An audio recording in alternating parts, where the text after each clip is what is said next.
Hello friends, welcome to tutelage academy. UPRVUNL JE mechanical preparation strategy यहाँ पे discuss करने वाले हैं। एग्जाम पैटर्न क्या होगा, सिलेबस क्या रहेगा, बुक्स कौन कौन सी पढ़नी है आपको जेई मैकेनिकल के लिए, वो सारी चीज़ों पे यहाँ पे डिस्कस करेंगे।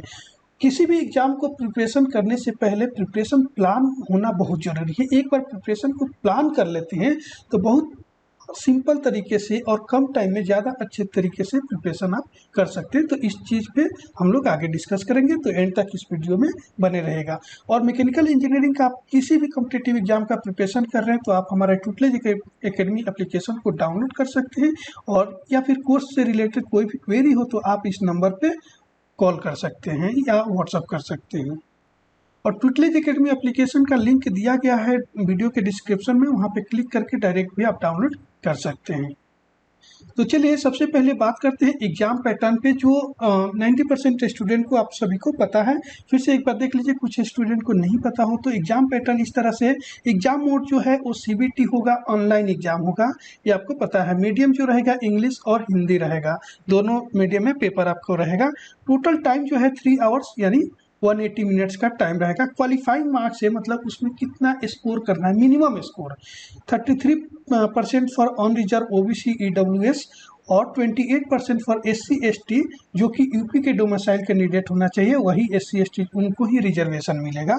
तो ये मिनिमम क्वालिफाइंग मार्क्स है, मतलब इससे कम मार्क्स लेने पे आप तो क्वालिफाई ही नहीं कर सकते, पार्ट 1 हो या पार्ट 2 हो।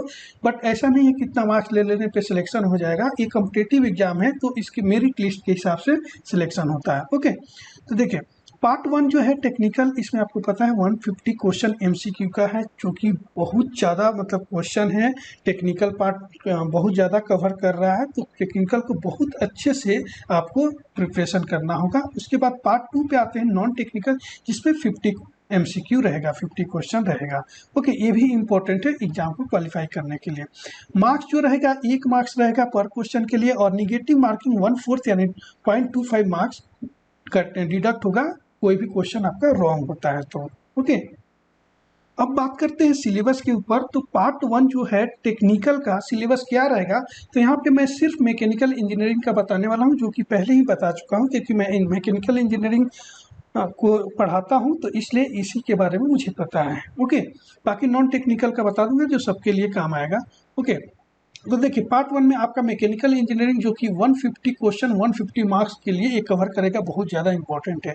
तो इसमें production manufacturing engineering, engineering mechanics, SOM, strength of material, TOM, theory of machine, machine design MD जिसको बोलते हैं, industrial engineering, thermodynamics RAC, IC engine, fluid mechanics and hydraulic machines, power plant engineering, heat and mass transfer. ये total subject जो है वो cover करता है UP JEE exam syllabus के लिए। ओके, और इसका डिटेल सिलेबस की अगर बात करें तो आप लोग एसएससी जेई का इसके पहले भी एग्जाम दिए हैं, या एसएससी जेई का जो सिलेबस आता है डिटेल सिलेबस, वही लगभग सिलेबस रहेगा। ठीक है, उसी को आपको फॉलो करना है।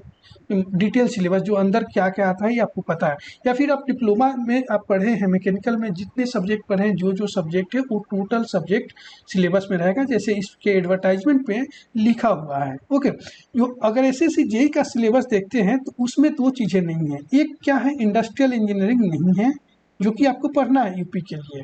ओके, और हीट एंड मास ट्रांसफर नहीं है सिलेबस में, जो कि ये भी आपको पढ़ना है। ओके, अगर इस सब्जेक्ट का बुक की बात करें तो जो आप लोग बुक पढ़ते हैं रेगुलर, जो मैक्सिमम स्टूडेंट पढ़ते हैं, जैसे आर.एस. खुरमी, ठीक है, सेकेंड नंबर आर.के. जैन, ये सारी बुक आप लोग पढ़ते हैं। ओके, तो आपको क्लियर बता दें कि अगर आर.एस. खुरमी एक ऑब्जेक्टिव बुक आप पढ़ते हैं तो 60% से ज़्यादा आप स्कोर कर सकते हैं, बहुत अच्छे तरीके से आप पढ़ते हैं। तो आर.के. जैन अगर पढ़ते हैं तो 70% से ज़्यादा आप स्कोर कर लेंगे एग्जाम में। ठीक है, क्लियर कट बता रहा हूँ क्या कर सकते हैं। बहुत अच्छे तरीके से पढ़ते हैं तो एक एक क्वेश्चन इसको आप कंसेप्ट समझ लेते हैं तो। बट अगर दोनों बुक अगर मिलाकर पढ़ते हैं और आपका बेसिक कंसेप्ट क्लियर है, मतलब क्वेश्चन को याद नहीं करना है, बेसिक कंसेप्ट आप जानते हैं, क्योंकि क्वेश्चन जो रहेगा ऐसा जरूरी नहीं है कि वैसा ही क्वेश्चन आएगा, थोड़ा सा घुमा कर आ सकता है, तो वहाँ पे दिक्कत होगी। तो इसलिए बेसिक कंसेप्ट के साथ अगर आप पढ़ते हैं तो 80% से ज़्यादा आप मार्क्स टेक्निकल में ले सकते हैं इस दोनों बुक से, उस क्वेश्चन के बेसिस पे, लेकिन उसको बेसिक कंसेप्ट के साथ पढ़ना होगा। ओके, बट प्रॉब्लम ये है कि आप सिर्फ एमसीक्यू याद करके 80% मार्क्स स्कोर नहीं कर पाएंगे। ठीक, दूसरा चीज कि ये जो दोनों बुक है ये सारे स्टूडेंट पढ़ रहे हैं, ठीक है, सभी स्टूडेंट पढ़ने वाले हैं जो कि पढ़ते हैं, हर एग्जाम के लिए पढ़ते हैं, बट फिर भी सिलेक्शन नहीं हो पाता है। क्यों नहीं हो पाता है? देखिए, सभी ये पढ़ते हैं। अगर मान लीजिए 78 सीट है तो 500 स्टूडेंट होंगे जो अच्छे से प्रिपरेशन कर रहे होंगे। तो अगर मान लीजिए ये बुक पढ़कर अगर 100 से ज़्यादा स्टूडेंट 70 मार्क्स ले लेते हैं तो कंपटीशन यहाँ तो सेम हो गया ना। तो इससे कुछ अलग आपको पढ़ना होगा।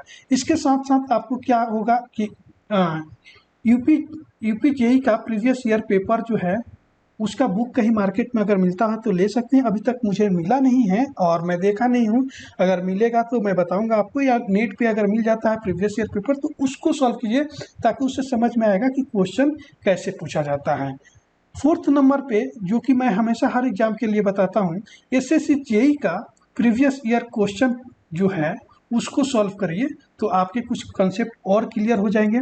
ठीक, तो इन सारे बुक को पढ़ने के साथ साथ आपको ध्यान ये रखना कि क्वेश्चन जो सॉल्व कर रहे हैं वो क्वेश्चन कहाँ से पूछा गया, कैसे पूछा गया, उसको बेसिक कंसेप्ट को क्लियर करना जरूरी है। तो बेसिक कंसेप्ट के लिए आपको स्टैंडर्ड बुक पढ़ना पड़ेगा, मतलब उतना ज़्यादा तो नहीं पढ़ पाएंगे लेकिन ज़्यादा से ज़्यादा पढ़ना होगा, रेफरेंस के लिए वो यूज करना होगा।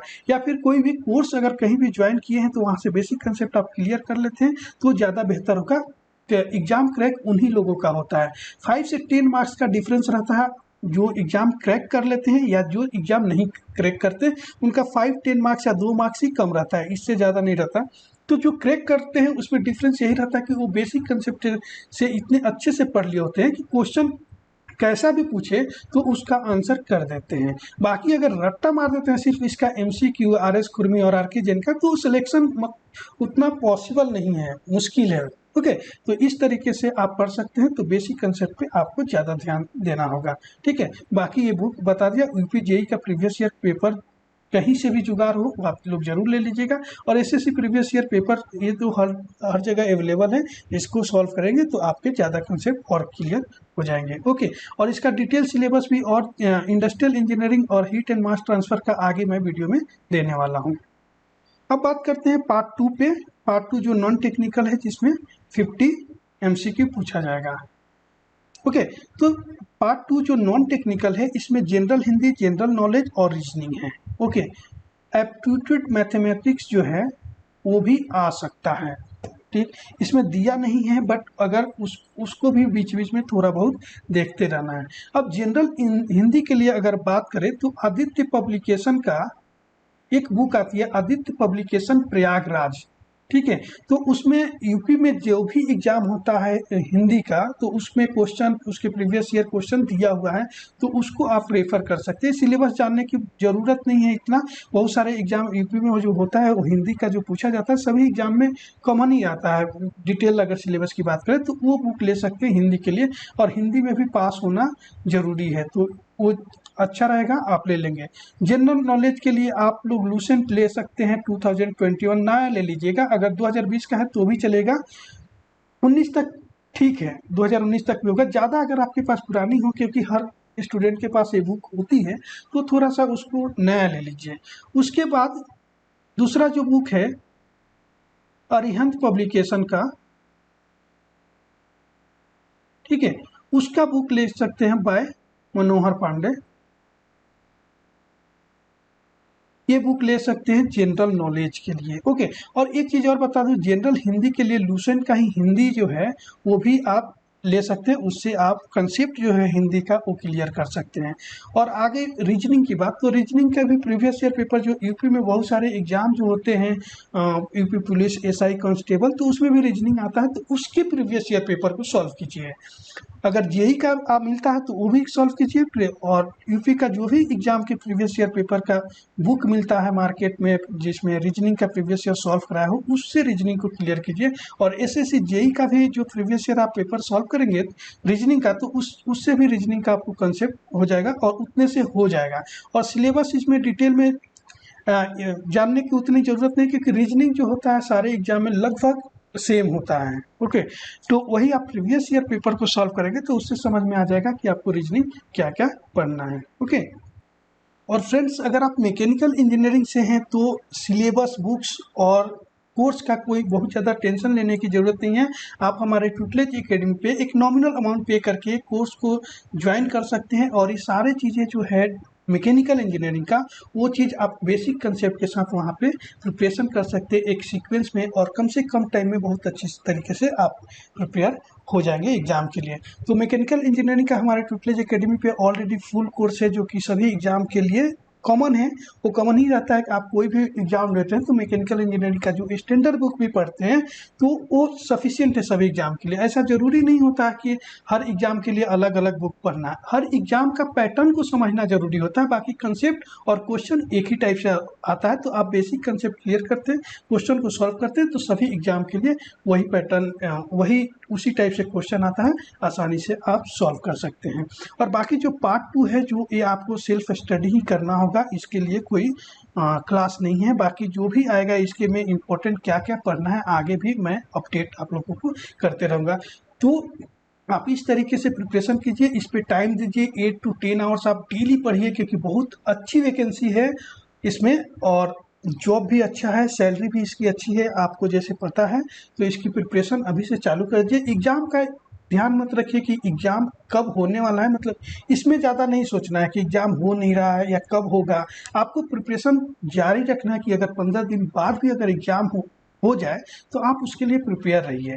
तो इसलिए प्रिपरेशन जो है बहुत तेज़ी के साथ अच्छे तरीके से स्टार्ट कर दीजिए, और डेली क्वेश्चन प्रैक्टिस कीजिए, बुक पढ़िए और क्वेश्चन प्रैक्टिस कीजिए, बेसिक कंसेप्ट को पढ़िए और क्वेश्चन प्रैक्टिस कीजिए। टेस्ट सीरीज लगाइए, टेस्ट सीरीज अगर यहाँ भी मिलता है, हमारे ट्यूटलेज एकेडमी पे भी टेस्ट सीरीज अवेलेबल होने वाला है, तो वहाँ पे भी ज्वाइन कर सकते हैं। तो टेस्ट सीरीज साथ साथ देते रहिए, टेस्ट सीरीज के साथ प्रिपरेशन करेंगे तो बहुत अच्छे से प्रिपरेशन हो जाएगी, और आपका वीकनेस और स्ट्रेंथ वहाँ पे पता चलेगा।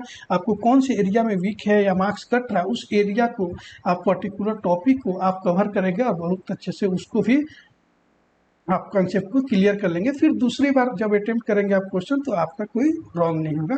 तो इस तरीके से आप प्रिपरेशन कर सकते हैं। ओके, तो यहाँ पे जितने जरूरी था सिलेबस और बुक्स वो सारे चीज़ें डिस्कस हम लोग कर लिए हैं, आप समझ गए होंगे। और इसके अलावा इसके बाद भी आपको कुछ क्वेरी हो, कुछ अगर जानना चाहते हैं तो नीचे कमेंट कर सकते हैं। और ट्यूटलेज एकेडमी एप्लीकेशन को आप वीडियो का लिंक दिया गया है वीडियो के डिस्क्रिप्शन में लिंक, तो वहाँ से डाउनलोड कर सकते हैं या प्ले स्टोर से डाउनलोड कर सकते हैं, और वहाँ पे आप अच्छे तरीके से प्रिपरेशन कर सकते हैं।